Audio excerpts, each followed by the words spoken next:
শপথ রাতের যখন তা ঢেকে ফেলে, শপথ দিনের যখন তা প্রকাশিত হয়, এবং শপথ সেই সত্তার যিনি সৃষ্টি করেছেন পুরুষ ও নারী। নিশ্চয়ই তোমাদের প্রচেষ্টা ভিন্ন ভিন্ন।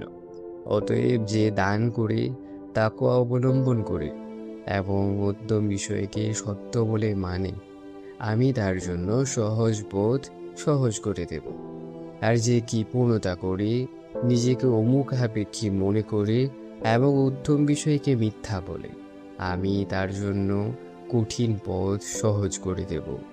যখন সে ধ্বংসে পতিত হবে, তখন তার সম্পদ তার কোনো কাজে আসবে না।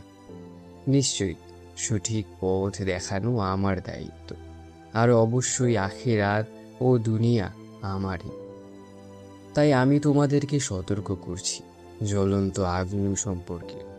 সেখানে প্রবেশ করবে সেই হতভাগা ব্যক্তি যে মিথ্যা বলেছে এবং মুখ ফিরিয়ে নিয়েছে। আর তা থেকে দূরে রাখা হবে যে আল্লাহকে ভয় করে, যে নিজের সম্পদ দান করে নিজেকে পবিত্র করার জন্য, এবং তার কাছে কারো কোনো অনুগ্রহ নেই যার প্রতিদান দেওয়া বাকি। সে তো শুধু তার সর্বোচ্চ প্রতিপালকের সন্তুষ্টি কামনা করে, আর অচিরেই সে সন্তুষ্ট হবে।